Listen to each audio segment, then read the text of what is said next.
নবীজি খুতবা দেওয়ার জন্য মেম্বারে উঠতেছেন আর আমিন বলতেছেন। পরপর 3 বার নবীজি আমিন বললেন, কিন্তু কোন কারণে বললেন কেউ জানে না। সাহাবা একরাম জিজ্ঞাসা করলো, ইয়া রাসূলুল্লাহ, আপনি মেম্বারের সিঁড়ি অতিক্রম করতেছিলেন আর আমিন বলতেছিলেন, কারণ উল্লেখ করেছেন। এর মধ্যে একটা কারণ হলো, যেই ব্যক্তি তার মা বাবা উভয়কে বার্ধক্য অবস্থায় পেল অথবা উভয়ের মধ্যে একজনকে পেল, কিন্তু তাদের খেদমতের মাধ্যমে সন্তুষ্টি অর্জন করতে পারল না, নবীজি জিবরাইল আলাইহিস সালাম দোয়া করতেছে যে ওই ব্যক্তি ধ্বংস হোক, আর নবীজি বলেছেন আমিন।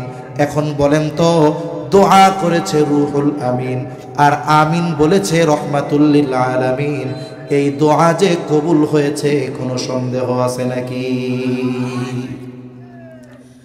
এই জন্য যখন একটা মা বার্ধক্যকালে উপনীত হয়ে যায়, সন্তানদেরকে আল্লাহ তাআলা আদেশ দিয়েছেন যে এই মা বা বাবা উভয়ে যদি থাকে, তাদের সাথে সদাচরণ করবা, ভালো ব্যবহার করবা।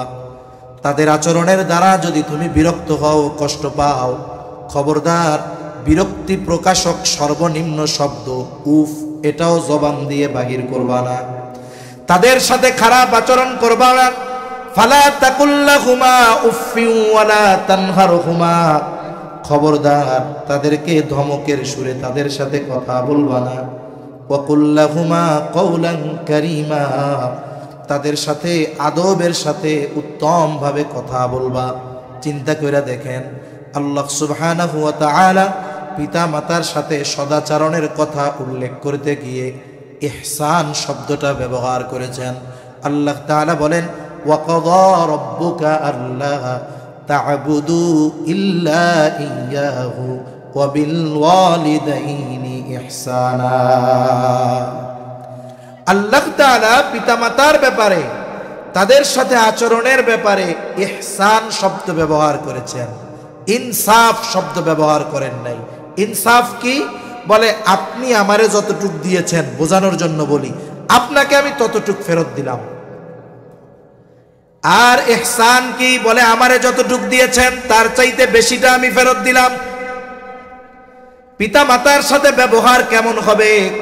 বলে তারা আমার সাথে যত ভালো ব্যবহার করেছে অতটুকু ফেরত দিলে হবে না, বরং তার চাইতে বেশি ফেরত দিতে হবে। সর্বোচ্চ ভালো আচরণ পিতা মাতার সাথে করতে হবে। তার মানে বলতেছিলাম যে একটা নারী যখন স্বামী মারা যায়, তার যদি সন্তান থাকে, আল্লাহ তাআলা স্পেশাল ভাবে আইন প্রয়োগ করে দিয়েছেন যে এই মায়ের সন্তুষ্টি অর্জনের জন্য যা কিছু করা লাগবে তুমি করবা। কারণ কি? বলে এই মা তোমার জান্নাত অথবা জাহান্নাম। এই জন্য যেই সন্তানেরা দিনদার, তাদের জীবন চলে যায় যাক, সব কিছু চলে যায় যাক, তারা পিতা মাতার সন্তুষ্টি অর্জনের জন্য সর্বোচ্চ চেষ্টা করে। মূল কথা হলো, একটা নারী সে যখন জন্ম নেয় থাকে বাবার ঘরে, বিবাহের পরে চলে যায় স্বামীর ঘরে, এরপরে স্বামী ইন্তেকালের পরে সে থাকে তার সন্তানদের কাছে। এই গোটা হায়াতে প্রথমে তার সব খরচ বহন করার দায়িত্ব হলো তার বাবার, তারপরে স্বামীর, তারপরে সন্তানের। গোটা হায়াতে তার কোনো খরচ নাই। তার মানে আল্লাহ তাআলা তার জন্য যতটুকু দিয়েছেন ততটুকুই তার থেকে যায়, তার থেকে একটুও খরচ করা লাগে না। কিন্তু একটা পুরুষ দেখেন, একটা সময় সে সন্তান থাকে, একটা পুরুষ যখন সন্তান দেখা যায়, বিবাহ হওয়ার আগেই তাকে উপার্জন করা শুরু করে দিতে হয়। এইবার সে তার মা বাবার জন্য ব্যয় করে। এরপরে এই পুরুষটা যখন বিবাহ করে, তার স্ত্রীর জন্য ব্যয় করা শুরু করে। সন্তান যখন হয়, সন্তানের জন্য ব্যয় করে। তার মানে যদিও দেখা যায় আল্লাহ তাআলা নারীর দ্বিগুণ পুরুষকে দিয়েছেন, কিন্তু পুরুষের ব্যয় এত বেশি ব্যয় করার পর পুরুষের ডানে আর কোনো কিছুই থাকে না। আর নারীকে যদিও দেখা যায় দিয়েছেন পুরুষের অর্ধেক, কিন্তু কোনো খরচে ইসলাম তাকে বাধ্য করে নাই, যার কারণে নারীর জন্য যতটুকু নির্ধারণ করা আছে পুরোটুকুই নারীর মালিকানায় থেকে যায়। তাহলে বলেন, সম্পদ বন্টনে যদিও দেখা যায় নারীকে দেওয়া হয়েছে পুরুষের অর্ধেক। পরিমাণ যদিও কম দেখা যায়, বাস্তবতায় বলেন তো জিতছে নারী না পুরুষ? ইয়া আইয়ুহান নাসু তাকু রাব্বাকুমুল্লাযী খালাকাকুম মিন নাফসিন ওয়াহিদা। আল্লাহ রাব্বুল আলামিন বলেন, হে মানব সম্প্রদায়, ইত্তাকু রাব্বাকুম, তোমরা তোমাদের রবকে ভয় করো। কোন রব? আল্লাযী খালাকাকুম মিন নাফসিন ওয়াহিদা, যিনি তোমাদেরকে একটি প্রাণ থেকে সৃষ্টি করেছে। নারী হোক আর পুরুষ হোক, আল্লাহ সুবহানাহু ওয়া তাআলা আমাদের কয়টি প্রাণ থেকে সৃষ্টি করেছেন? এক প্রাণ থেকে। সেই এক প্রাণ হলো হযরত আদম আলাইহিস সালাতু ওয়াস সালাম। মানুষের মৌলিক যে জিনিস, এই দেহ, এই স্ট্রাকচার, এটা মানুষের মূল না। মানুষের মূল হলো তার রূহ। মানুষের মূল কি? জবান খুলে বলেন। মানুষের মূল হলো তার রূহ। এই রূহ হলো আসল। রূহ অবিনশ্বর, রূহের কোনো ধ্বংস নাই। আল্লাহ সুবহানাহু ওয়া তাআলা রূহ সৃষ্টি করার পর থেকে নিয়ে এই রূহ শুধু স্থান পরিবর্তন করে, স্থান পরিবর্তন করে। এজন্য একটা মানুষ যখন মারা যায়, আমাদের অঞ্চলেও মসজিদের মাইকে এলান দেওয়া হয়, অমক এলাকার অমক আজ বিকাল 5 ঘটিকায় ইন্তেকাল করিয়াছে। বলে কি বলে না? ইন্তেকাল শব্দের অর্থ হলো স্থানান্তরিত হওয়া। তার মানে ওই ব্যক্তির ব্যাপারে বলা হয় যে তিনি স্থানান্তরিত হয়েছেন। মূলত কি স্থানান্তরিত হলো? বলে আমাদের রূহটা আলমে দুনিয়া থেকে আলমে বরজখে স্থানান্তরিত হয়েছে। এখন আল্লাহ তাআলার নির্দেশ হলো রূহ। আল্লাহ সুবহানাহু ওয়া তাআলা এই দিক থেকে নারী পুরুষকে একজনের থেকেই আল্লাহ বের করেছেন। হাদিসের মধ্যেও আসছে, আল্লাহ সুবহানাহু ওয়া তাআলা আদম আলাইহিস সালামকে সৃষ্টি করেছেন মাটি থেকে, আমাদেরকে সৃষ্টি করেছেন আদম আলাইহিস সালাম থেকে। আর এক হাদিসের মধ্যে আসছে, নবীজি সাল্লাল্লাহু আলাইহি ওয়াসাল্লাম বলেন যে আল্লাহ তাআলা আদম আলাইহিস সালামের পৃষ্ঠদেশ তথা পিঠ থেকে আল্লাহ তাআলা কিয়ামত পর্যন্ত যত মানুষ আসবে, যত মানুষ দুনিয়ায় আছে, যত মানুষ দুনিয়া থেকে চলে গেছে, সবার রূহ আল্লাহ তাআলা আদম আলাইহিস সালামের পিঠ থেকে বের করেছেন। তাহলে এই দৃষ্টিকোণ থেকে নারী পুরুষ এরা সবাই একজনের থেকে বাহির হলো। তবে এই গঠন দেওয়ার ক্ষেত্রে আল্লাহ তাআলা একটা সিস্টেম নির্ধারণ করেছেন। সিস্টেমটা কি? আল্লাহ সুবহানাহু ওয়া তাআলা আদম আলাইহিস সালাতু ওয়াস সালাম থেকে তার জোড়া হাওয়া আলাইহিস সালামকে সৃষ্টি করেছেন। এরপরে কি করেছেন? বলে এই দুইজনের মাধ্যমে আল্লাহ সুবহানাহু ওয়া তাআলা পৃথিবীব্যাপী নারী এবং পুরুষের বিস্তার আল্লাহ তাআলা ঘটিয়েছেন। এখন এই যে স্ট্রাকচার আমাদের দেহ, সৃষ্টিগতভাবে নারী এবং পুরুষের মধ্যে দৈহিক গঠনের কিছু পার্থক্য আছে। যেমন একটা নারী সন্তান ধারণে সক্ষম, পুরুষ সন্তান ধারণে সক্ষম নয়। একটা নারী সন্তানকে দুধ পান করানোতে সক্ষম, একটা পুরুষ এটাতে সক্ষম নয়। এই ধরনের শারীরিক কিছু অবয়ব আকৃতিগত পরিবর্তনও নারী এবং পুরুষের মধ্যে আছে। স্বাভাবিকভাবে পুরুষের দাড়ি হয়, স্বাভাবিকভাবে নারীর যদি কোনো অসুস্থতা না থাকে তাহলে সুস্থ কোনো নারীর দাড়ি ওঠে না। এ হলো আকৃতিগত কিছু পরিবর্তন। আরো যা আছে এটা মোটামুটি বলা লাগে না, সবাই কম বেশি বুঝে। এইবার শরীয়তের হুকুমগত কিছু পরিবর্তন আছে। যেমন একটা মেয়ে যখন প্রাপ্তবয়স্কা হয়, বালেগা হয়, বালেগা হওয়ার পর থেকে নিয়ে আল্লাহ তাআলার একটা নিজাম, 50-55 বছর পর্যন্ত এই মহিলার বা এই মেয়েটার প্রতি মাসে 3 থেকে 10 দিন একটা অসুস্থতা থাকে। বলে এই অসুস্থতা যখন তার থাকে, এই অসুস্থতাকালীন সময় আল্লাহ তাআলা তার জন্য নামাজকে মাফ করে দিয়েছেন। সুবহানাল্লাহ। আরেকটা কি? যেটা নিয়ে ইসলাম বিদ্বেষীরা সবচাইতে বেশি ইসলামের উপরে আঘাত করে। তারা বলতে চায় সম্পদ বন্টনের ক্ষেত্রে ইসলাম নারীদেরকে ঠকিয়েছে, পুরুষদেরকে জিতিয়েছে। নাউজুবিল্লাহ বলেন। আপনারা কথা মনে হয় বুঝেন নাই, কথা বুঝতে পারছেন? বলেন তো, ইসলাম সম্পদ বন্টনের ক্ষেত্রে নারীদেরকে যদিও দৃশ্যমান দেখা যায় কম দিয়েছেন, তবে ইসলাম কি নারীদেরকে ঠকিয়েছে নাকি? ইসলাম নারীদের ঠকায় নাকি? বরং হিসাব যদি করা হয় ইসলাম নারীদেরকে জিতিয়ে দিয়েছে। কেমনে জিতাইছে? মনে করেন একটা লোক চাকরি করে, তার বেতন হলো 40,000 টাকা।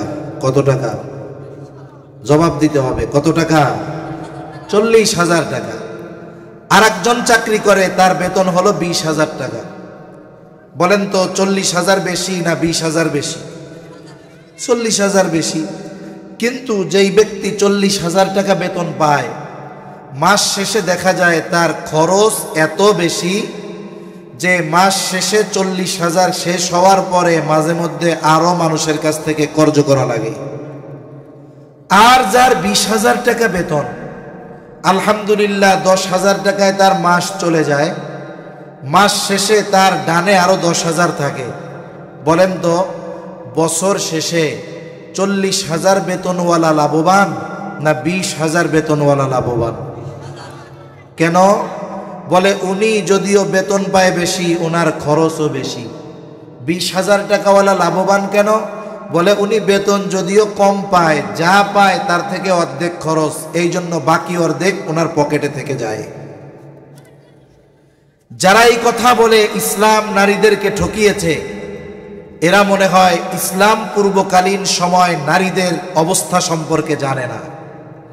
যদি এরা ইসলাম পূর্বকালীন সময় সামাজিকভাবে নারীদের অবস্থার কথা জানত, তাহলে এই মানুষগুলো এই কথা বলার দুঃসাহস করত না যে ইসলাম নারীদেরকে ঠকিয়ে দিয়েছে। ইসলাম পূর্বকালীন সময়ে তো একটা কন্যা সন্তান হলে তার বেঁচে থাকারই অধিকার ছিল না। বাইতুল্লাহ যারা গিয়েছেন, বাইতুল্লাহ পশ্চিম সাইডের দিকে একটা খোলা জায়গা আছে। এই জায়গাতে জাহেলিয়াতের সময় যদি কারো কন্যা সন্তান হতো, তাহলে ওই জায়গায় কন্যা সন্তানকে জীবন্ত পুঁতে ফেলা হতো। এমনকি কোরআনুল কারীমের মধ্যে আল্লাহ তাআলা জানিয়ে দিয়েছেন, ওয়াইদা বুশিরা আহাদুহুম বিল উনসা যাল্লা ওয়াজহুহু মুসওয়াদ্দা ওয়া হুয়া কাযীব। হ্যাঁ রে, যখন কাউরে সুসংবাদ দেওয়া হইতো যে তোমার একটা কন্যা সন্তান হইছে, ওর চেহারা তখন আর হাস্য উজ্জ্বল থাকতো না। ওর চেহারাটা আমাদের বাংলার মানে উপমা দিয়ে বলি, চেহারাটা কড়াইয়ের কালির মতো হয়ে যাইত। ও যতক্ষণ না ওই কন্যা সন্তানকে জীবন্ত পুঁতে ফেলতে পারতো, ততক্ষণ ওর মনে শান্তি আসতো না। কন্যা সন্তান হওয়াকে সে নিজের সম্মানের জন্য হানিকর মনে করত। কন্যা সন্তান হওয়াকে সে নিজের জন্য লজ্জার কারণ মনে করত। কন্যা সন্তান যদি হইতো, লজ্জায় সে ঘর থেকে বের হতো না, মানুষদেরকে মুখ দেখাইতো না। এটা ইসলাম পূর্বকালীন সময়। তার মানে ওই সময় নারীর বেঁচে থাকারই অধিকার ছিল না। ইসলাম আসলো, নবীজি সাল্লাল্লাহু আলাইহি ওয়াসাল্লাম নারীদের অধিকার প্রতিষ্ঠা করলেন। প্রথমত নারীদেরকে বেঁচে থাকার অধিকার দিলেন। পুরুষদেরকে জানিয়ে দিলেন, তোমার 2টা কন্যা যদি হয়, 2টা কন্যাকে ভালো মতো তুমি বড় করো, একে দিন শেখাও, দিনদার পাত্রের হাতে তুলে দাও, তাহলে কি হবে? বলে তুমি 2টা জান্নাতের মালিক হয়ে যাওয়া। সুবহানাল্লাহ। এখন যদি কারো বেশি হয় তাহলে কি হবে? বলে যতগুলা হবে ততগুলার ব্যাপারে যদি যথাযথভাবে পিতা দায়িত্ব পালন করে, আল্লাহ তাআলা ততগুলো জান্নাতের মালিক তারে বানায়া দিবে। সুবহানাল্লাহ বলেন। ইসলাম পূর্ববর্তীকালীন সময় কোন নারী যখন মা হতো, মা, এই মা হিসাবেও তার অধিকার প্রতিষ্ঠিত ছিল না। কিন্তু আল্লাহ তাআলা নারীকে মায়ের অধিকার দিলেন। অধিকারটা কত? এক লোক এসে নবীজির কাছে জিজ্ঞাসা করতেছেন, আমার কাছে সবচাইতে বেশি হক প্রাপ্য কে? রাসূল সাল্লাল্লাহু আলাইহি ওয়াসাল্লাম বললেন, উম্মুকা, তোমার মা। সে জিজ্ঞাসা করে সুম্মা মান, এরপরে কে? নবীজি আবার বললেন তোমার মা। সে আবার জিজ্ঞাসা করতেছে সুম্মা মান, এরপরে কে? নবীজি আবার বললেন তোমার মা। চতুর্থবার যখন সে জিজ্ঞাসা করলো যে এরপরে কে, নবীজি বললেন তোমার পিতা আর অন্যান্য যারা আছে তারা। তাহলে মা হিসাবে নারীর অধিকার প্রতিষ্ঠিত করলো ইসলাম, কন্যা হিসাবে নারীর অধিকার প্রতিষ্ঠিত করলো ইসলাম। আবার দেখেন জাহেলিয়াতের সময় স্ত্রী হিসাবেও একটা নারীর অধিকার সমাজে ছিল না, কিন্তু ইসলাম স্ত্রী হিসাবেও নারীর অধিকার প্রতিষ্ঠিত করেছে। শুধু তাই না, গোটা হায়াতে একটা মেয়ের কোনো খরচ নেই, একটা মেয়ের কোনো কি নাই, খরচ নাই। মনে করেন একটা মেয়ে যখন দুনিয়ায় ভূমিষ্ঠ হলো, দুনিয়ায় আসলো, প্রথমত কন্যা সন্তান হওয়ার কারণে পিতার প্রতি সুসংবাদ, এরে মানুষ করো, দিনদার পাত্রের হাতে তুলে দাও, জান্নাতের মালিক হয়ে যাও। এখন এই সন্তান, কন্যা সন্তান বাবার বাড়িতে আছে, এখন তার পরিচয় হলো সে একটা সন্তান, একটা মেয়ে। এখন এই পিতা এই সন্তান তথা এই মেয়ের যাবতীয় খরচ বহন করতে বাধ্য। কতদিন? বলে তার বিবাহ না হবে যতদিন। বিবাহ যদি 20 বছরে হয় 20 বছর পর্যন্ত, 25 বছরে হলে 25 বছর পর্যন্ত, 30 বছরে হলে 30 বছর পর্যন্ত, যদি 35 বছরেও বিবাহ না হয়, বলেন তো ওই পিতা 35 বছর পর্যন্ত ওই কন্যার খরচ বহন করতে বাধ্য কি বাধ্য নয়? বাধ্য। কিন্তু একটা ছেলে যদি হয়, ছেলের ক্ষেত্রে কি হবে? বলে একটা পিতা ছেলের খরচ বহন করতে বাধ্য ততদিন, ছেলে নাবালেগ থাকবে যতদিন। একটা ছেলে সর্বোচ্চ কয় বছরে বালেগ হয়? হাদিসের মধ্যে আসছে আহাদ্দুল বুলুগ, বালেগ হওয়ার সর্বশেষ সময়সীমা হলো 15 বছর। কত বছর? জোরে বলেন, আরো জোরে, কত বছর? 15 বছর। এই যে গতকাল না পরশুদিন ঢাকার কেরানীগঞ্জে চুনুকুটিয়ায় একটা ব্যাংক ডাকাতির ঘটনা ঘটছে। অনেকে হয়তো জানেন, অনেকে হয়তো জানেন না। এরা কি করছে? খেলনা পিস্তল নিয়ে গেছে আর কি ডাকাতি করতে। যারা গেছে একজনের বয়স 18-র কোঠায়, আর একজনের বয়স 16-র কোঠায়, কিন্তু এদের অপরাধ অনুযায়ী এদেরকে শাস্তি দেওয়া যাবে না। কেন? বলে সরকারের বালেগ হওয়ার নির্ধারিত সময় হলো 18 বছর।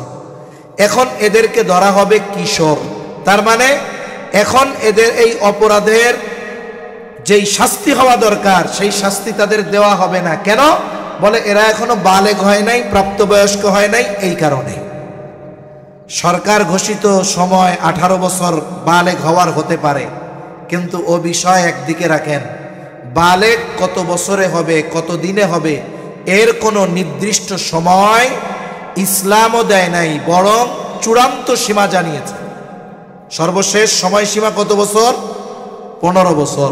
তা এই 15 বছর কিন্তু ইংরেজি হিসাবে নয়, 15 বছরটা হলো আরবি হিসাবে। এই মনিটরটা একটু ঘুরাই দেন ওই দিক, আর ওই টুইট কুমার আপনি চালাইতে পারেন না, আমি বুঝে গেছি, এটা লাগবে না, এটা ঘুরান একটু, টুইট কমাবেন, ক্যাশ ক্যাশ, ঠিক আছে, রিভার্ব দিবেন আরো।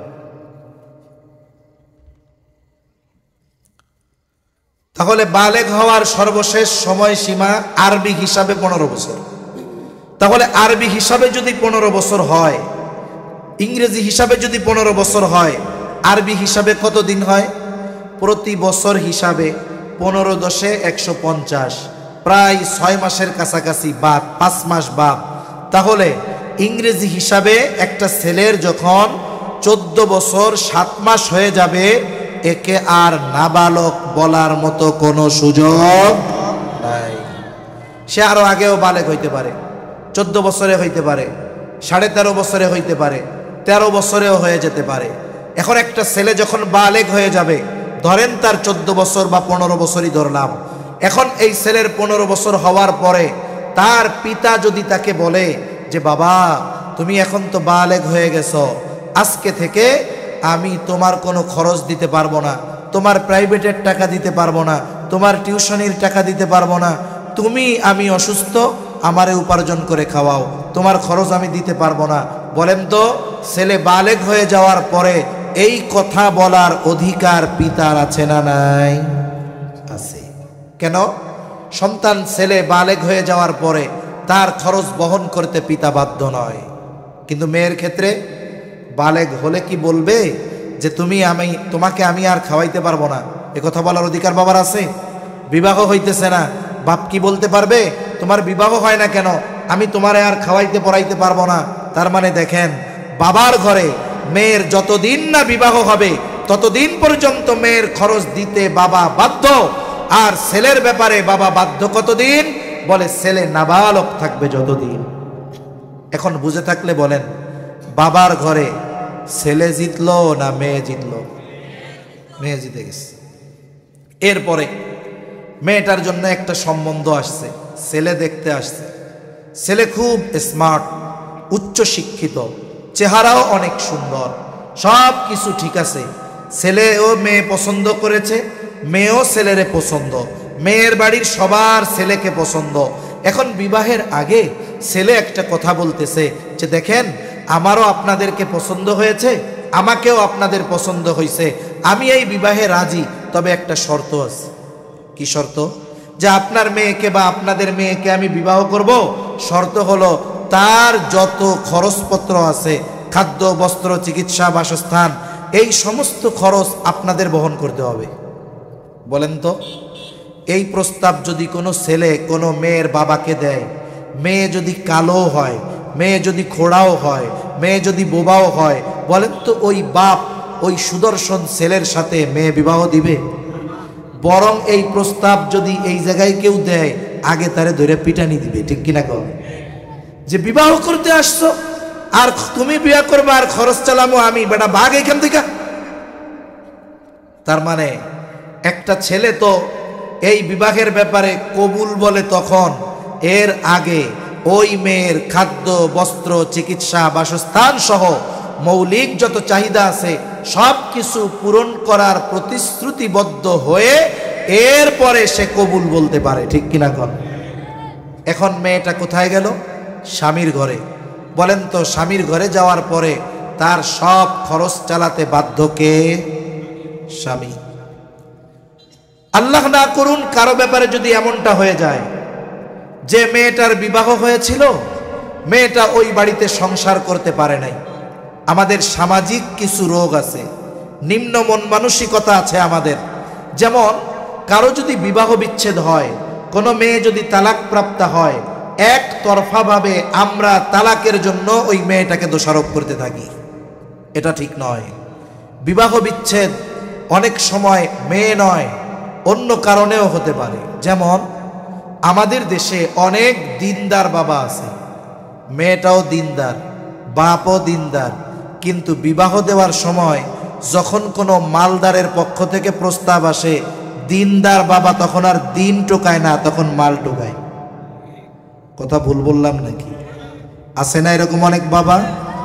এখন যদি কেউ বলে ভাই আপনি দিনদার, আপনার মেয়েটাও আলেমা দিনদার, আপনি এরকম একজন বদ্দিনের সাথে বিয়া দিলেন কেন? অসুবিধা নাই, টাকা পয়সা আছে তো, ঠিক হয়ে যাবে। এখন মনে করেন ওই মেয়েটা চট্টগ্রাম শহরে থাকে, স্বামীর ডুপ্লেক্স বাড়ি আছে, খুব আলিশান বাড়ি। এখন ওই মেয়েটা ওই বাড়িতে গিয়ে দেখে যে তার স্বামী এবং স্বামীর পরিবারের মধ্যে দিনের কোনো বালাই নেই। স্বামী পরনারীতে আসক্ত, স্বামী মাদকাসক্ত, প্রতিদিন রাতে ওই বাড়িতে মদের আসর বসায়, এমনকি স্বামী তাকে জোরাজুরি করে, তার বন্ধুদের সামনে তার চেহারা অনাবৃত করে বন্ধুদের সামনে নিয়ে যেতে চায়। বলেন তো, এই রকম একটা বাড়িতে যতই আলিশান ব্যবস্থা থাকুক না কেন, একজন দিনদার মেয়ের জন্য ওই বাড়িটা ছোটখাটো জাহান্নামের মতো হয়ে যাবে কি যাবে না? এখন মেয়ে সংসার করতে পারে নাই, বিবাহ বিচ্ছেদ হয়ে গেছে, আবার বাবার বাড়িতে আসছে। আমাদের সমাজের সমস্যা কি? দুইজন লোক কথা বলতেছে, একজন বলে যে অমক চাচা দিনদার, কিন্তু ওনার মেয়েটারে বিয়া দিছিল এক মালদারের সাথে, কিন্তু মেয়েটা খুব ভালো, মেয়েটা খুব ভালো মেয়ে। এখন আর একজন পাশের থেকে মুখটা বাঁকা করে বলবে ইতারে বালানো খোঁজ, আপনাদের ভাষায় বলতেছে আর কি, ইতারে গম ন খোঁজ, বালা মাইয়া হইলে তালাক খাইতো না, ঠিক কিনা বলেন? কি বলে যে ভালো মেয়ে যদি হইতো তাহলে তো স্বামীর ঘর করতে পারতো, ভালো মেয়ে হইলে কি তালাক খাইতো? এখন বলেন তো, এই মেয়েটা যে তালাক প্রাপ্তা বা বিবাহ বিচ্ছেদ হয়েছে, এই জন্য কি মেয়েটার কোনো দোষ আছে? দোষ নাই। এজন্য এই বিষয়টা আমরা খেয়াল রাখবো। একটা মেয়ে যদি স্বামীর ঘর না করতে পারে, সে যদি তালাক প্রাপ্তা হয় বা বিবাহ বিচ্ছেদ হয়, একতরফা ভাবে এই বিবাহ বিচ্ছেদের জন্য কোনো মেয়েকে দোষারোপ করা যাবে না। এখন আল্লাহ না করুক স্বামীর ঘর থেকে বিবাহ বিচ্ছেদ হয়েছে, এখন আবার বাবার ঘরে আসছে। শরীয়ত কি বলে? শরীয়ত বলে পুনরায় যতদিন এই মেয়েটার আবার বিবাহ না হবে, ততদিন আবার তার বাবা তার খরচ বহন করতে বাধ্য। আর যদি তার সংসার জীবন ভালো মতো চলে, আল্লাহ তাআলা তাকে সন্তান দান করলেন, স্বামী ইন্তেকাল করলেন, এখন ছেলেরা আছে। আরে শরীয়ত সন্তানদের ব্যাপারে কঠোরভাবে জানিয়ে দিয়েছে যে তুমি তোমার এই মায়ের খেদমত যথাযথভাবে করবা। শুধু তাই না, মাকে আচরণের মাধ্যমেও কোনো কষ্ট দেওয়া যাবে না। এই জন্য নবীজি সাল্লাল্লাহু আলাইহি ওয়াসাল্লাম কঠোর আরোপ করেছেন। প্রসিদ্ধ একটা হাদিস, রমজান মাস আসলে আমরা অধিকাংশ সময় বলি, নবীজি খুতবা দেওয়ার জন্য মেম্বারে উঠতেছেন আর আমিন বলতেছেন। পরপর 3 বার নবীজি আমিন বললেন, কিন্তু কোন কারণে বললেন কেউ জানে না। সাহাবা একরাম জিজ্ঞাসা করলো, ইয়া রাসূলুল্লাহ, আপনি মেম্বারের সিঁড়ি অতিক্রম করতেছিলেন আর আমিন বলতেছিলেন, কারণ উল্লেখ করেছেন। এর মধ্যে একটা কারণ হলো, যেই ব্যক্তি তার মা বাবা উভয়কে বার্ধক্য অবস্থায় পেল, অথবা উভয়ের মধ্যে একজনকে পেল, কিন্তু তাদের খেদমতের মাধ্যমে সন্তুষ্টি অর্জন করতে পারল না, নবীজি জিবরাইল আলাইহিস সালাম দোয়া করতেছে যে ওই ব্যক্তি ধ্বংস হোক। আর নবীজি বলেছেন আমিন। এখন বলেন তো, দোয়া করেছে রুহুল আমিন আর আমিন বলেছে রহমাতুল লিল আলামিন, এই দোয়া যে কবুল হয়েছে কোনো সন্দেহ আছে নাকি? এই জন্য যখন একটা মা বার্ধক্যকালে উপনীত হয়ে যায়, সন্তানদেরকে আল্লাহ তাআলা আদেশ দিয়েছেন যে এই মা বা বাবা উভয়ে যদি থাকে, তাদের সাথে সদাচরণ করবা, ভালো ব্যবহার করবা। তাদের আচরণের দ্বারা যদি তুমি বিরক্ত হও, কষ্ট পাও, খবরদার বিরক্তি প্রকাশক সর্বনিম্ন শব্দ উফ এটাও জবান দিয়ে বাহির করবা না। তাদের সাথে খারাপ আচরণ করবা না। ফালা তাকুল্লাহুমা উফফিউ ওয়ালা তানহারহুমা, খবরদার তাদেরকে ধমকের সুরে তাদের সাথে কথা বলবা না। ওয়াকুল্লাহুমা কওলান কারীমা, তাদের সাথে আদবের সাথে উত্তম ভাবে কথা বলবা। চিন্তা করে দেখেন, আল্লাহ সুবহানাহু ওয়া তাআলা পিতা মাতার সাথে সদাচরণের কথা উল্লেখ করতে গিয়ে ইহসান শব্দটা ব্যবহার করেছেন। আল্লাহ তাআলা বলেন, ওয়া কাযা রাব্বুকা আল্লা তা'বুদু ইল্লা ইয়্যাহু ওয়া বিল ওয়ালিদাইনি ইহসানা। আল্লাহ তাআলা পিতামাতার ব্যাপারে, তাদের সাথে আচরণের ব্যাপারে ইহসান শব্দ ব্যবহার করেছেন, ইনসাফ শব্দ ব্যবহার করেন নাই। ইনসাফ কি? বলে আপনি আমারে যতটুক দিয়েছেন, বোঝানোর জন্য বলি, আপনাকে আমি ততটুক ফেরত দিলাম। আর ইহসান কি? বলে আমারে যতটুক দিয়েছেন তার চাইতে বেশিটা আমি ফেরত দিলাম। পিতা মাতার সাথে ব্যবহার কেমন হবে? বলে তারা আমার সাথে যত ভালো ব্যবহার করেছে অতটুকু ফেরত দিলে হবে না, বরং তার চাইতে বেশি ফেরত দিতে হবে। সর্বোচ্চ ভালো আচরণ পিতা মাতার সাথে করতে হবে। তার মানে বলতেছিলাম যে একটা নারীর যখন স্বামী মারা যায়, তার যদি সন্তান থাকে, আল্লাহ তাআলা স্পেশাল ভাবে আইন প্রয়োগ করে দিয়েছেন যে এই মায়ের সন্তুষ্টি অর্জনের জন্য যা কিছু করা লাগবে তুমি করবা। কারণ কি? বলে এই মা তোমার জান্নাত অথবা জাহান্নাম। এই জন্য যেই সন্তানেরা দিনদার, তাদের জীবন চলে যায় যাক, সব কিছু চলে যায় যাক, তারা পিতা মাতার সন্তুষ্টি অর্জনের জন্য সর্বোচ্চ চেষ্টা করে। মূল কথা হলো, একটা নারী সে যখন জন্ম নেয় থাকে বাবার ঘরে, বিবাহের পরে চলে যায় স্বামীর ঘরে। এরপরে স্বামী ইন্তেকালের পরে সে থাকে তার সন্তানদের কাছে। এই গোটা হায়াতে প্রথমে তার সব খরচ বহন করার দায়িত্ব হলো তার বাবার, তারপরে স্বামীর, তারপরে সন্তানের। গোটা হায়াতে তার কোনো খরচ নাই। তার মানে আল্লাহ তাআলা তার জন্য যতটুকু দিয়েছেন ততটুকুই তার থেকে যায়, তার থেকে একটুও খরচ করা লাগে না।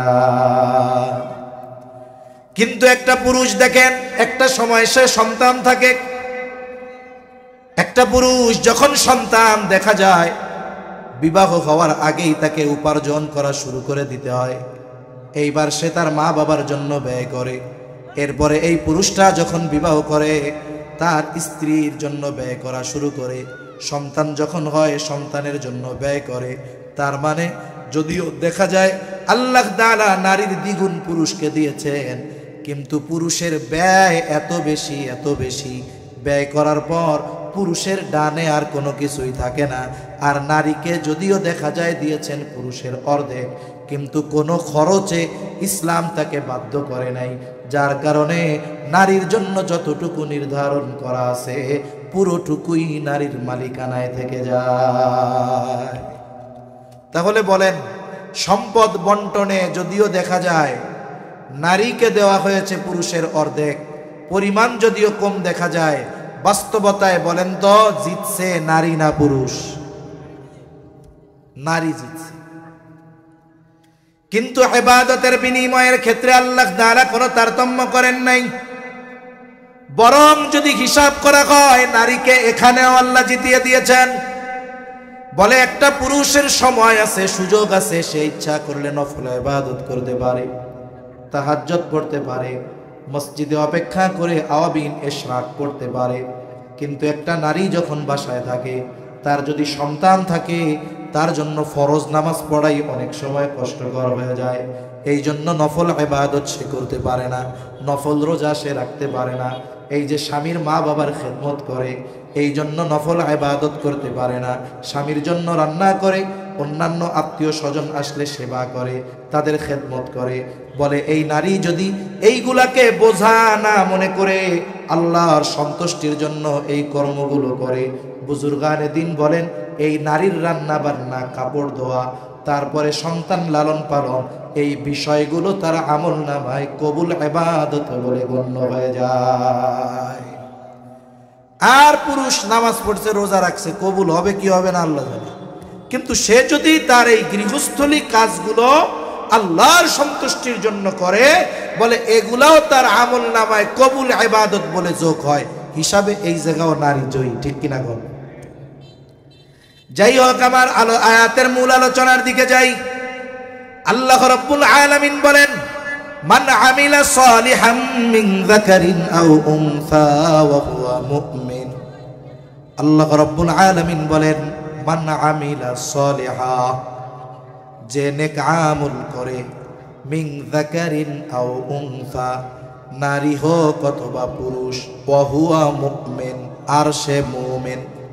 সোজা কথাই হলো মুমিন নারী অথবা পুরুষ যদি আমলে সালেহ করে, তাহলে এই মুমিন নারী অথবা পুরুষের জন্য কয় ধরনের পুরস্কার? জোরে গণ, জোরে বলেন কয় ধরনের? আপনারা কি সজাগ আছেন? আসেননি? তাকবীর দেন তো, নারায়ে তাকবীর, আরো জোরে নারায়ে তাকবীর। মোটামুটি একটু মনে হয়েছে ঘুম ভাঙছে আপনাদের। আপনারা নারায়ে তাকবীর দেন না, ওই পাশ দিয়া টঙ্গীর মাঠে নারায়ে তাকবীর কইয়া হুজুর কই পিঠে সাইজ করে ফেলতেছে। তাহলে ইমানদার নারী অথবা পুরুষ যদি আমলে সালেহ করে, কয় ধরনের পুরস্কার? জোরে বলেন কয় ধরনের? আমি ইমানের ব্যাপারে আলোচনায় যাব না, আমি আমলে সালেহের বিষয় নিয়ে কয়েকটা কথা আপনাদের সাথে একটু মুযাকারা করব। প্রথম বিষয় হলো, ঈমান তো সবচাইতে দামি এক সম্পদ। বলে ঈমান যদি না থাকে কোনো ভালো কাজ আল্লাহ তাআলার কাছে আখিরাতে প্রতিদান পাওয়ার যোগ্য বলে বিবেচিত হয় না। এই দুনিয়ায় কাফেররাও অনেক ভালো কাজ করে, কাফেররা অনেক দান সাদকা করে, বলে এদের ভালো কাজের প্রতিদান কি হয়? বলে আল্লাহ যা দিবে পুরাটুকি দুনিয়ায় দিয়ে দেয়, আখেরাতে ওদের জন্য কিছু নাই। কেন? বলে আখেরাতের খাতা খুলতে হইলে ইমানদার হওয়া লাগবে, ঠিক কিনা বলেন? আর ইমানদার যদি নেক আমল করে দুনিয়ায়ও কিছু দেয়, আখেরাতে আল্লাহ পরিপূর্ণ দেন। এই জন্য আমার আপনার আমলগুলোকে যদি আখেরাতে প্রতিদান পাওয়ার যোগ্য হিসাবে গড়ে তুলতে হয়, ঈমান লাগবেই লাগবে, এটা কম্পালসারি শর্ত, লাগবেই লাগবে।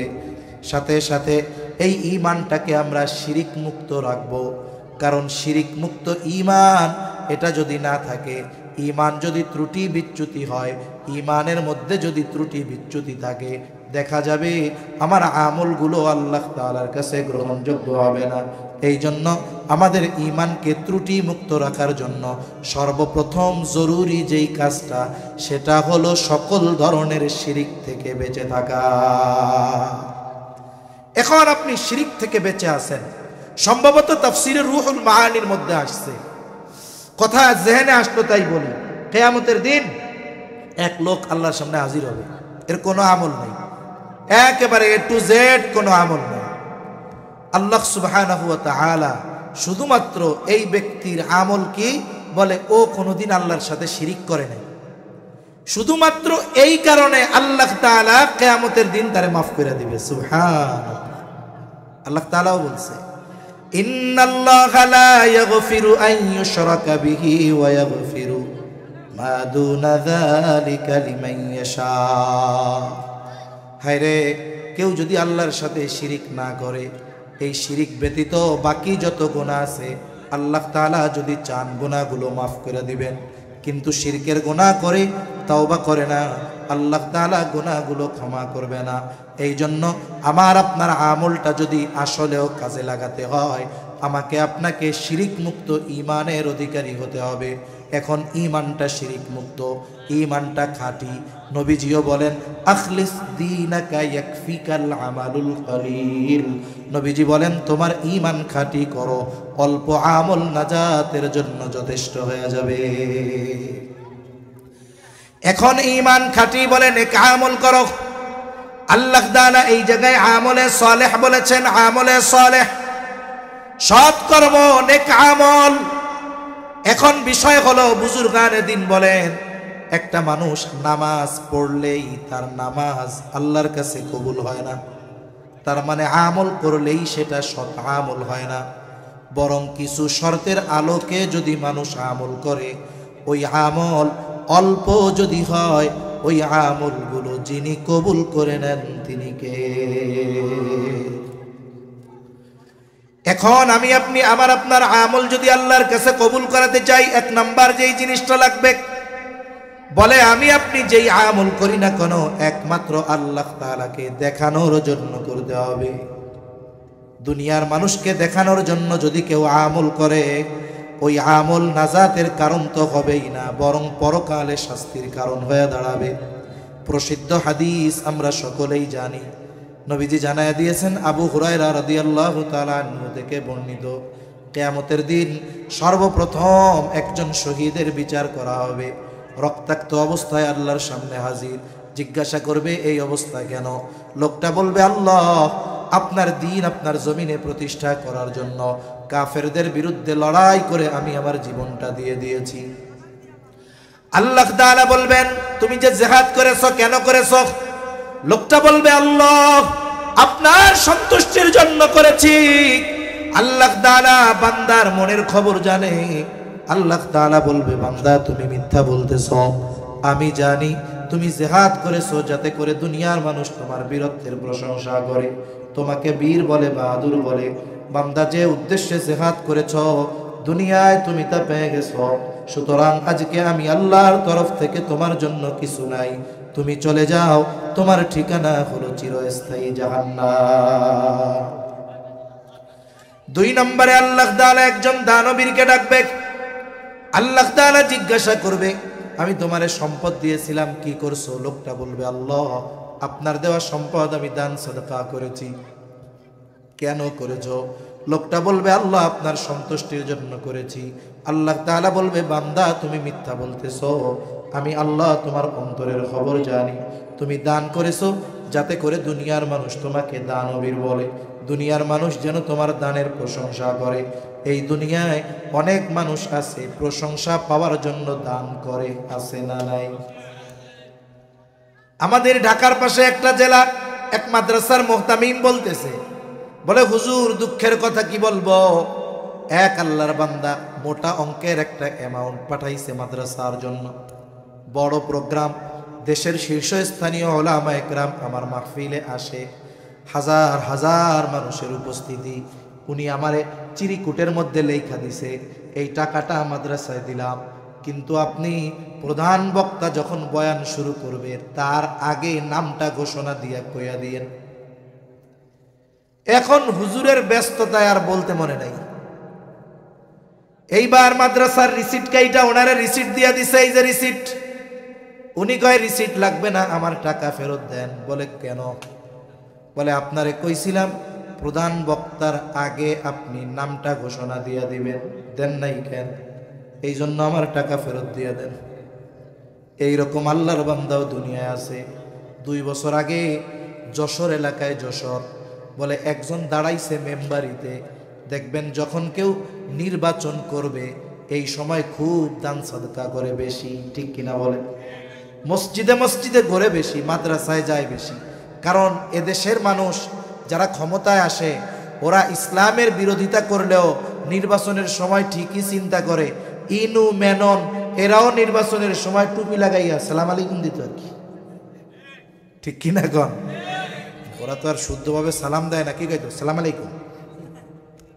এই যে নাস্তিক, এই কমিউনিস্ট, এরাও টুপি মাথায় দিত কেন? কয় এদেশের মানুষের অন্তরে যে দ্বীনের প্রতি মোহাব্বত আছে ওরা বুঝে, ঠিক কিনা কন? এরপরে দুর্ভাগ্যক্রমে ওই মেম্বার হইতে পারে নাই, এক মসজিদে দিয়েছিল ফ্যান, খোঁজ পাইছে ওই এলাকার কেউ ভোট দেয় নাই, আস্তে কইরা মসজিদ থেকে ফ্যান খুলে নিয়ে আসছে। চিন্তা কইরা দেখেন এইরকম দানবীরও আমাদের দেশে আছে না নাই? আল্লাহ তাআলা বলবে, বান্দা তুমি যে উদ্দেশ্যে দান করেছো দুনিয়ায় তুমি তা পেয়ে গেছো, আজকে আমি আল্লাহর তরফ থেকে কিছু নাই, তুমি চলে যাও, তোমার ঠিকানা হলো জাহান্নাম। এরপরে একজন কারি সাহেবকে ডাকবে না, আলেমকে ডাকবে, জিজ্ঞাসা করা হবে কি ব্যাপার, ইলম শিখছো কেন, কোরআন কেন শিখেছো? লোকটা বলবে আল্লাহ আপনার সন্তুষ্টির জন্য শিখেছি। আল্লাহ তাআলা বলবে, বান্দা তুমি মিথ্যা বলতেছো, আমি আল্লাহ তোমার অন্তরের খবর জানি। তুমি ইলম শিখেছো, কোরআন শিখেছো যাতে করে দুনিয়ার মানুষ তোমাকে আলেম বলে, হাফেজ বলে, তোমার তিলাওয়াতে যেন তারা বাহবা দেয়, তোমার বয়ান শুনে যেন বাহবা দেয়, তোমার যেন শাইখুল হাদিস বলে, মুফাসসিরে কোরআন বলে। যে উদ্দেশ্যে ইলম অর্জন করেছো দুনিয়ায় তুমি তা পেয়ে গেছো, আজকে আমি আল্লাহর তরফ থেকে তোমার জন্য কিছু নাই, তুমি চলে যাও, তোমার ঠিকানা হলো চিরস্থায়ী জাহান্নাম। এত বড় বড় আমল আল্লাহর সন্তুষ্টির জন্য না করার কারণে কোনো দাম নাই। আল্লাহ তাআলা কোরআনুল কারীমের মধ্যে জানায়া দেন, এই যে আমরা দুনিয়ায় যে আমলগুলো করি সব আমল আল্লাহর সামনে হাজির করা হবে। আল্লাহ তাআলা বলেন, ওয়াকাদিমনা ইলা মা আমিলু মিন আমালিন ফাজআলনাহু হাবাআম মানসুরা। আমরা যেই আমলগুলো করি ওই আমলগুলো আল্লাহর সামনে হাজির করা হবে। কার সামনে? জোরে কোন? বলেন তো, ওই আমলগুলো যদি আল্লাহর জন্য না হয় মানুষের জন্য হয়, আল্লাহ তাআলা কি বুঝতে পারবেন কি পারবেন না? কোন আমল যদি জাল আমল হয় আল্লাহ তাআলা দইরা ফেলতে পারবে। দেখেন, একজন লোক গেছে ব্যাংকে 1 লক্ষ টাকার বান্ডিল নিয়া, ওই বান্ডিলের মধ্যে 20টা ঢুকায় দিছে জাল টাকার নোট। এখন ব্যাংকের মধ্যে যেই মেশিন আছে ওই মেশিন শুধু টাকা গনে তা না, টাকা জাল হইলেও ধরতে পারে কি পারে না? এইবার মেশিনের মধ্যে দিয়ে দিছে, একটু পরে কিরে মেশিন সিগন্যাল দিছে, জাল টাকা বের করছে। চিন্তা করে অনাকাঙ্ক্ষিত একটা হয়েই যাইতে পারে। কিন্তু বলেন তো, পরপর যখন দেখবে 20-25টা জাল নোট, সন্দেহ আসবে কি আসবে না? প্রথম বিষয়, বলেন তো এই জাল নোটগুলো কি পুনরায় গ্রাহককে ফেরত দেওয়া হবে নাকি? হবে না। ব্যাংক ওইটাকে পাঞ্চ মেশিন দিয়া ছিদ্র কইরা বাতিল বলে গণ্য করবে। দ্বিতীয় অবস্থা কি হবে? তল দিয়া ফোন দিবে পুলিশে, তাড়াতাড়ি একটা ফোর্স পাঠান, আমার এই জায়গায় জাল টাকার কারবারি পাওয়া গেছে। ও পিছনে ঘুরতে ঘুরতে দেখবে পুলিশ আইসা কয় অ্যারেস্ট হিম। ঠিক কিনা বলেন? তাহলে টাকা যদি জাল হয়, 1 নম্বরে টাকা বাতিল, 2 নম্বরে জাল টাকা বহন করার কারণে শাস্তি হয়। আমল যদি আল্লাহর জন্য না হয়, ওই আমলটাও জাল আমল হয়। জাল টাকা কি হয়? বলে প্রথম ওইটাকে ধ্বংস করা হয়। আল্লাহ বলেন আমলটা আমি ধ্বংস করব। কেমনে? বলে আমি ওটাকে আল হাবা উল মানসুরে পরিণত করব। হাবা উল মানসুর কাকে বলে? নিশ্চিহ্ন ধুলায় পরিণত করা হবে। আমরা এখন এখানে কোনো ধুলাবালি দেখি না, কিন্তু বাস্তবতা হলো এই জায়গা দিয়েও ধুলাবালি উঠতেছে, কিন্তু দেখা যায় না। ঠিক কিনা গণ? এমন ধুলি কণায় আল্লাহ পরিণত করবে, কেমন যেন সে কোনো আমলই করে নাই। আবার কেন শাস্তি দেওয়া হবে? কেন? বলে ইবাদতের একমাত্র হকদার হলেন আল্লাহ। এখন যদি কেউ ইবাদত মানুষকে দেখানোর জন্য করে, এটা শিরকের একটা প্রকার। মানুষকে দেখাইয়া আমল করছে, জাল আমল, বাতিল। ইবাদতের হকদার আল্লাহ, মানুষকে দেখানোর জন্য যখন করছে, হক নষ্ট হইল কার? এখন এই কারণে শাস্তি হিসাবে তার জাহান্নাম। এই জন্য ইবাদত কবুলের প্রথম এবং প্রধান শর্ত হলো ঈমান তো আছেই, এরপরে যেই প্রথম এবং প্রধান শর্ত হলো আমলটা আমাকে আপনাকে করতে হবে একমাত্র যার সন্তুষ্টির জন্য, তিনি কে? ছোট খাটো যত আমল হোক, আল্লাহর জন্য যদি করা হয়, ওই আমল আখেরাতে নাজাতের কারণ হতে পারে। আরে একজন দুশ্চরিত্রা নারী, সে একটা কুকুরে পানি পান করায়া যদি নাজাত পেয়ে যাইতে পারে, আর আমরা যদি আমলগুলো আল্লাহর জন্য করি, আল্লাহ মাফ করবেন আশা করা যায়। ঠিক কিনা বলেন? এজন্য নবীজি বলেন, আয়েশা তুমি কোনো ভালো আমলকে ছোট মনে করবা না, আবার কোনো ছোট অন্যায়কেও তুচ্ছ মনে করবা না। কারণ হতে পারে আল্লাহ তাআলা ওই ছোট নেকের কাজের কারণে মাফ করে দিতে পারে, আবার ছোট অন্যায়ের কারণে আল্লাহ তাআলা চাইলে শাস্তিও দিতে পারে। তাহলে 1 নম্বর শর্ত, সকল আমল একমাত্র কার জন্য হবে? জবান খুলে বলেন। 2 নম্বর বলে আমলটা হতে হবে নিজের পদ্ধতিতে নয়, নবীজির পদ্ধতিতে, সুন্নাত তরিকায়। বাস্তবতা হলো এই পৃথিবীতে এমন কোনো আমল নাই যেই আমলের সুন্নাত তরিকা নাই। আপনাদের জানা আছে নাকি 2-1টা আমল যেগুলোর পদ্ধতি নবীজি দেখায়া যান নাই? জানা আছে আপনাদের? সব আমলের পদ্ধতি নবী জানায়া দিয়েছে। সাহাবা একরামের মাধ্যমে আমরা প্র্যাকটিক্যাল ভাবে জানতে পেরেছি। দুনিয়াবি কিছু কাজ আছে, ওইগুলাও যদি নবীর তরিকায় করা হয় ইবাদত হয়ে যায়। আর ইবাদতে নবীর তরিকা থাকবে না, এটা হতে পারে না। একজন ব্যক্তি যদি বাথরুম করতে চায়, বাথরুম একদিন যদি 5 বার বাথরুম করে, তার সওয়াব হবে না। যদি 1 সপ্তাহ বাথরুম না করে, তার গুনাহও হবে না। ঠিক কিনা গো? কিন্তু বাথরুম করার সময় যদি সুন্নাত তরিকায় করে, বলে এই বাথরুম করাটাও তার আমল নামায় ইবাদত বলে গণ্য হয়ে যায়। এজন্য দুনিয়ার কাজ যেখানে নবীর তরিকায় করলে ইবাদত বলে পরিগণিত হয়, সেইখানে ইবাদত নবীর তরিকায় করা যায় না, এটা মেনে নেওয়ার কোনো সুযোগ নেই। মনে রাখবেন, ইমানের পরে সবচাইতে গুরুত্বপূর্ণ ইবাদত হলো নামাজ। ইমানের পরে সবচেয়ে গুরুত্বপূর্ণ ইবাদত কি? জোরে কোন? নামাজ। নামাজের আদেশ আছে কোরআনে। নামাজের আদেশ আল্লাহ তাআলা কোরআনুল কারীমের মধ্যে করেছেন। এখন যদি সারা পৃথিবীর সব আলেমদেরকে বলেন, এই যে কোরআন দেওয়া হলো, শুধুমাত্র এই কোরআনের মধ্য থেকে ওই যে নুরানি মাদ্রাসায় ছোট ছোট বাচ্চারা প্রদর্শনী দেখায় 2 রাকাত নামাজে 60টা মাসালা, এই 2 রাকাত নামাজের একেবারে প্র্যাকটিক্যাল মাসালা টাসালা সহ নবীর সুন্নাত, নবীর হাদিস বাদ দিয়ে শুধু কোরআন থেকে বের করে দেন, কিয়ামত পর্যন্ত যদি সুযোগ দেওয়া হয়, হায়াত দেওয়া হয়, শুধু কোরআন থেকে 2 রাকাত নামাজ পড়ার পদ্ধতি বের করতে পারবে না। কিন্তু নামাজের আদেশ আল্লাহ কোরআনে দিলেন, শিখবো কোথার থেকে? নবীজি বলেন টেনশনের কোনো কারণ নাই। সল্লু কামা রাআইতুমুনি উসাল্লি, নামাজ কিভাবে পড়বা? আমাকে যেভাবে নামাজ পড়তে দেখো। তার মানে নামাজের আদেশ করেছেন আল্লাহ, নামাজের পদ্ধতি উম্মতকে শিখিয়ে দিয়েছেন মুহাম্মাদুর রাসূলুল্লাহ। আরেকটা উদাহরণ দিই, মনে করেন নামাজের যতগুলো ফরজ আছে এর মধ্যে একটা ফরজ হইল রুকু করা। কি করা? জোরে বলেন। রুকু করা ফরজ। কোরআনে আল্লাহর নির্দেশ আছে, ওয়ারকাউ মা'আর রাকিঈন, রুকুকারীদের সাথে রুকু করো। রুকু শব্দের শাব্দিক অর্থ কি? বলে রুকু শব্দের শাব্দিক অর্থ হলো ঝুঁকা। এখন আমি মনে করেন নামাজে দাঁড়াইছি, নামাজে দাঁড়ানোর পরে সূরা ফাতিহার সাথে সূরা মিলাইয়া সোজা দাঁড়া হয়ে মাথাটার এরকম একটু ঝুঁকাই দিছি, দেহ ঝুঁকাই নেই, শুধু মাথা ঝুঁকাই দিছি। বলেন তো এইটুকু যদি আমি ঝুঁকাই, এটাকে কি আপনারা রুকু বলবেন? দেখেন রুকুর শাব্দিক অর্থ ঝুঁকা, বুঝলাম, কিন্তু কতটুকু ঝুঁকলে নামাজের রুকু হয় এটা কোরআনে নাই। শিখবেন কোথার থেকে? নবীর থেকে। নবী শিখিয়ে দিয়েছেন রুকু কেমনে করবা। এইভাবে দাঁড়ায় আসো, মাথা একটু ঝুঁকাইলে হবে না, একেবারে এলের মতো হয়ে যাইতে হবে, ডালের মতো হয়ে যাইতে হবে। মাথা পিঠ এর উপরে যদি একটা তক্তা রাইখা দেওয়া হয় একেবারে লেভেলিং ভাবে থাকবে।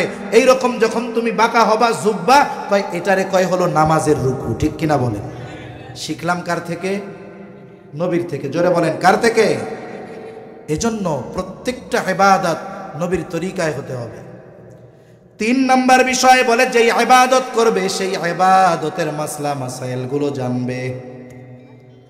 এই জন্য নবীজিও বলেন তলাবুল ইলমি ফারিদাতুন আলা কুল্লি মুসলিম, দ্বীনি ইলম শিক্ষা করা প্রত্যেক মুসলমান নরনারীর উপরে ফরজ। বলে কেন ফরজ? যদি সে এই ইলমগুলো অর্জন না করে, দেখা যাবে তার জীবনের অনেক ইবাদত করতেছে, হচ্ছে না, সে নিজেও তা বুঝবে না। মনে করেন একজন ব্যক্তি নামাজ পড়বে, এখন যদি তার নামাজের ফরজগুলো না জানা থাকে, বাহিরে ভিতরে 13 ফরজ, নামাজের ওয়াজিবগুলো যদি না জানা থাকে, নামাজ ভঙ্গের কারণগুলো যদি না জানা থাকে, অজু ভঙ্গের কারণ যদি না জানা থাকে, সমস্যাটা কি? বলে নামাজের বাহিরে ভেতরে 13 ফরজ। বলেন তো এই 13 ফরজ থেকে যদি একটা মাত্র ছুটে যায়, 13টা থেকে কয়টা? বলেন তো তার নামাজ থাকবে না যাবে? ব্যান্ড বাতিল। নামাজের ওয়াজিব 14টা, বলে নামাজের ওয়াজিবগুলো থেকে যদি একটা ওয়াজিব ছুটে যায়, সাহু সেজদা দিতে হবে। সাহু সেজদা দিলে নামাজ হয়ে যাবে। এখন প্রথম কথা হলো নামাজের ফরজ বাহিরে ভেতরে 13টা। এই 13 ফরজ যদি নামাজির জানা না থাকে, তাহলে ফরজ ছুটে গেলে সে টের পাবে নাকি? সে টের না পাক, নামাজের 12টা বেজে গেছে। নামাজের ওয়াজিব 14টা, যদি তার ওয়াজিব 14টা না জানা থাকে, ওয়াজিব যদি ছুটে যায়, সাহু সেজদা যদি না দেয়, নামাজও থাকবে না। ঠিক কিনা গণ? বলে নামাজ ভঙ্গের কারণ 19টা কারণ পাওয়া লাগবে না, একটা পাইলেই যথেষ্ট, নামাজ শেষ। কিন্তু আল্লাহর বান্দা নামাজ ভঙ্গের 19 কারণ জানে না। দেখা গেল নামাজের মধ্যে 19 কারণ থেকে কারণ পাওয়া গেছে, উনি টের পাক আর না পাক ওনার নামাজ আছে না নাই। তাহলে দেখেন নামাজ ভঙ্গের কারণ জানা লাগবে। বলে অজু ভঙ্গের কারণ 7টা জানতে হবে। কেন? বলে অজু যদি নামাজের মধ্যেও ছুটে যায়, তাহলে তার নামাজ থাকবে না। আবার দেখেন গোসলের ফরজ জানা লাগবে, যদি না জানে কি হবে? বলে সে অপবিত্র গোসল করা লাগবে।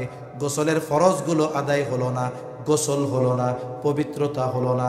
আর মনে রাখবেন, যেই পবিত্রতা অর্জনের জন্য গোসল দরকার, ওই পবিত্রতা অজুর দ্বারা অর্জিত হয় না। তাহলে সর্বনাশটা কি? বলে অজু হয় নাই, নামাজ নাই, গোসল হয় নাই, নামাজ নাই। আর একটা বিষয়, এই শীতকালীন সময় তো, এই জন্য আমরা খেয়াল রাখবো, শীতকালে অজু করতে গেলে সবাই ওই কাকের মতো ডুব দেয় আর কি, তাড়াতাড়ি কোনো মতে শেষ করতে পারলে বাসে। কিন্তু শীতকালীন সময় মানুষের ত্বকটা রুক্ষ থাকে, শুকনা থাকে, যার কারণে দেখা যায় যে অনেক সময় পানি ঢালছে, উপর দিয়ে চলে গেছে, জায়গাটা ভিজে নাই, পা ফেটে গেছে, পায়ের ফাঁকের মধ্যে পানি ঢুকে নাই। বলে অজু করার সময় অজুর যেই সমস্ত জায়গাগুলো ধৌত করা ফরজ, ওই জায়গাগুলোর মধ্যে যদি এক চুল পরিমাণও শুকনা থাকে তাহলে অজু হবে না। অজু হইল না তো পবিত্রতা হলো না, পবিত্রতা হলো না তো মক্কা শরীফ গিয়া নামাজ পড়লেও কাজ হবে না। এজন্য মাসালা মাসাইল জানার দরকার আছে না নাই? যারা মাদ্রাসায় পড়ে তারা মাদ্রাসা থেকে জানবে।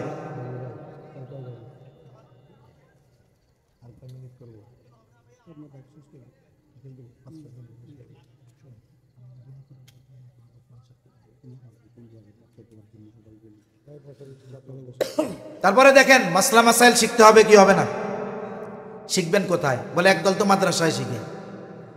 আগের আমলে খানকায় গিয়ে শেখাটা সহজ ছিল, কিন্তু জামানা এখন এইরকম, অনেক পীর সাহেবের কাছে মুরিদ হওয়ার পরে সারা জীবনে পীর সাহেবের হাত ধইরাও একবার মুসাফা করা যায় না, ঠিক কিনা বলেন? এখন মুরব্বী যারা শিখবেন কোথায়? বলে শেখার একটা তো জায়গা ছিল, দাওয়াত ও তাবলীগের মেহনত। এই জায়গাও তো কত ঝামেলার মধ্যে আছি। আমি আগেও বলছি, আমি একজন আম পাবলিক হিসাবে যদি আমারে কেউ জিজ্ঞাসা করে আপনি তাবলীগ কাদের সাথে করবেন, আমি স্বাভাবিক বলবো আমি আলেমদের সাথে করব। আলেমদের সাথে যাব। কেন যাব? বলে প্রথমত যাব তাদের সাথে গেলে তাদের যে জ্ঞানের আলো, ইলমের আলো, তাদের সাথে কিছুদিন থাকার কারণে হলেও এর প্রভাব আমার মধ্যে আসবে, ঠিক কিনা বলেন? আরে মিয়া, চম্বুকের সাথে যদি লোহা কিছুদিন লাগা থাকে, ওই লোহার মধ্যেও চম্বুকের কিছু আকর্ষণ শক্তি যায় কি যায় না?